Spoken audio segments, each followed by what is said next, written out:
What's up guys, John Killing here, back with another video. This video will be fun. I'll be sharing all my process transforming this traditional illustration into a digital one using my iPad Pro, Apple Pencil and Procreate app. So without further ado, let's jump into it. First, I start by scanning the traditional drawing I did with my liners.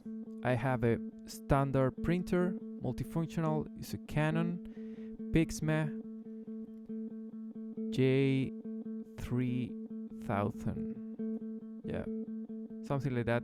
The number change depending on the country you buy the printer. So yeah, we're done. I have the illustration on my iPad, the scan piece, and now I can work using Procreate. I assume you know this app, but yeah, here is the final doodle. I add all this new drawing in this section, but this all start when I import the first image. So we'll go back on the app, creating a new sheet. You can get the size you want. Then I import the picture. I already scanned it. There you go. Here you can resize it or place it in your workspace whenever you want. That's good. I always want to keep my layers named so I can easily get them and find them. So I name this one pencil, and then I start adding with the HB pencil on a light blue color all the new stuff I want to draw on this piece. I wanted to transform this drawing into a bigger one, so I use the traditional drawing as a reference and start adding new stuff.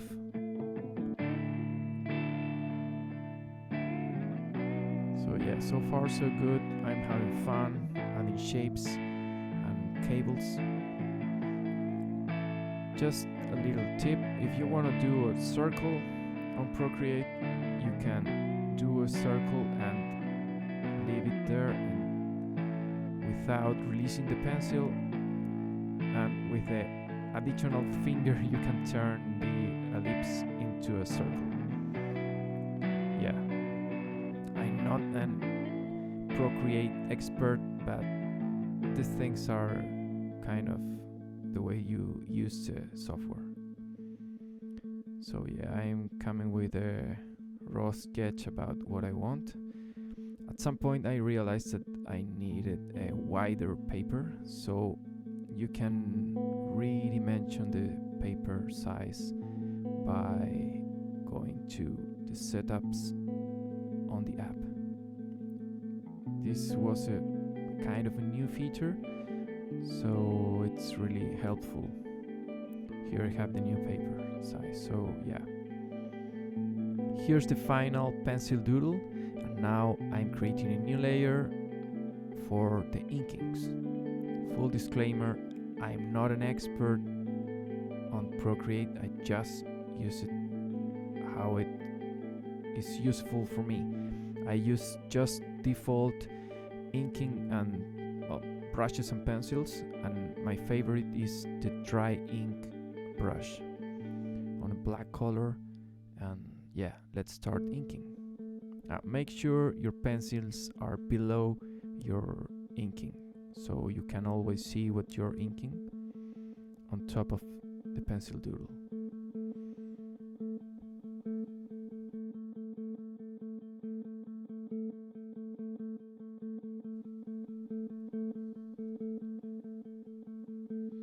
This stage takes a long time because it's the final line work your piece will have.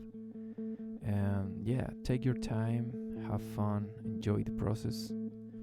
Also, you can check out how it's looking without the pencil work. And yeah, fast forward, I done with the inkings.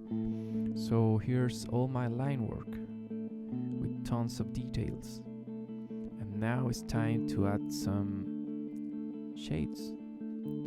So I create a new layer called shades, and I'll be shading using a round brush with some opacity,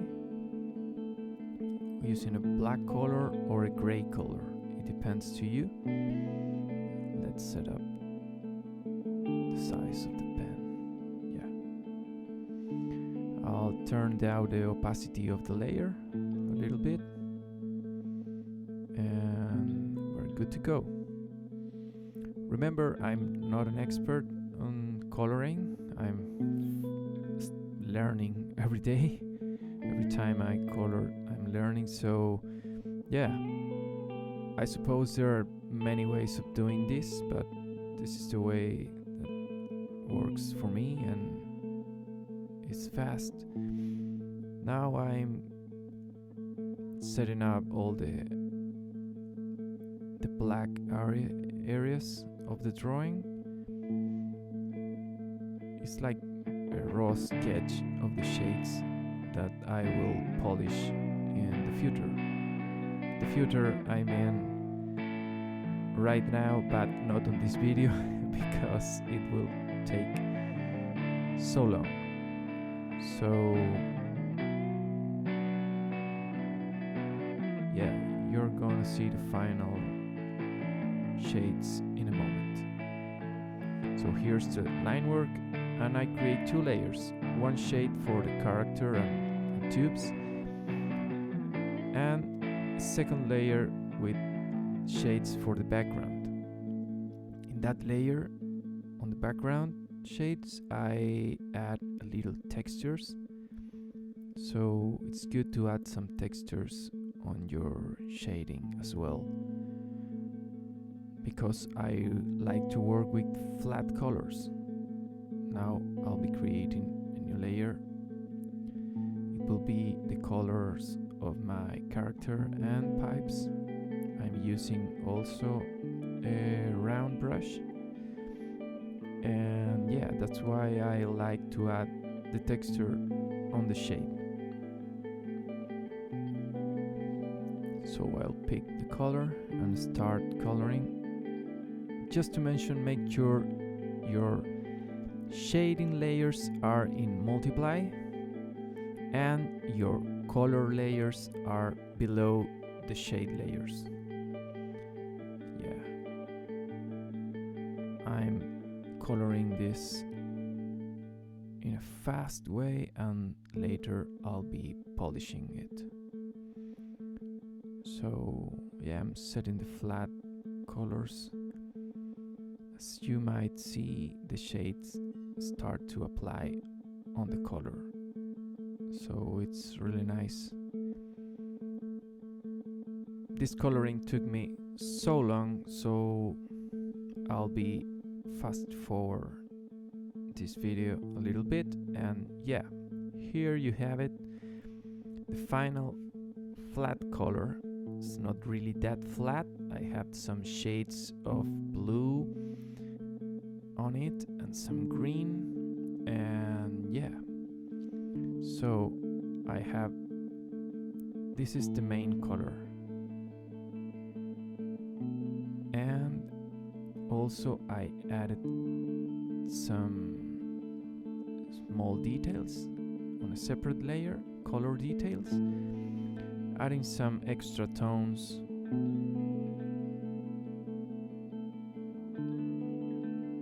You can do it or not, depends on the time you have. I usually, if I want to add some extra textures, I add it on that second color layer. So we're done with this. Now it's time to enter the fourth stage of the lights. So lights and reflections.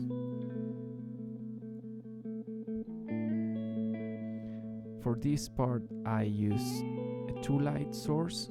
My main light, it will be light number 1, and the second light source, or maybe a bounce light, it will be light number 2. You can use or not light number 2, but light number 1 must be in your drawing. So light number 2 and light number 1 are applied in almost all the shapes. It depends of the position of the shape, but you can find those lights on the head, also on the shoulders, in almost every part of the body. Depending on the position of the object, it will get some of the 2 lights. So now we are into the 4th and final stage, that is the lights. I usually put the layer of the lights on top of the ink. It helps me, I don't know, creating the effects I want. So most of the time I use a dry ink or a light pen that it's available on Procreate. You can draw and get some cool light or lightning effects. This stage is really fun. It's the final stage, so do not try to go that crazy, adding tons of lights or lightnings and special effects. But yeah, have fun and try to balance the piece. And yeah, it's hard sometimes not to ruin it in the last time. I struggled a lot, but it's part of the process and learning. Here you can see how the lights are applying in the body. And yeah, hope you like this 4-stage process on how to turn any drawing into a digital piece using Procreate. This was really fun for me. I wanted to make this video for so long, and yeah, finally I did it. Yeah, let me know what you think about it, about the process, on the comment section. And remember to subscribe to my channel so I can keep doing these videos and having fun. And yeah, this was really fun, making a traditional drawing, turning it into a digital piece. And as always, remember to smash that like button, give me your support, and thanks for watching. This was really fun. Go and visit my Instagram and online store if you want. I'm John Killing. Thanks for watching. Peace out. Cheers.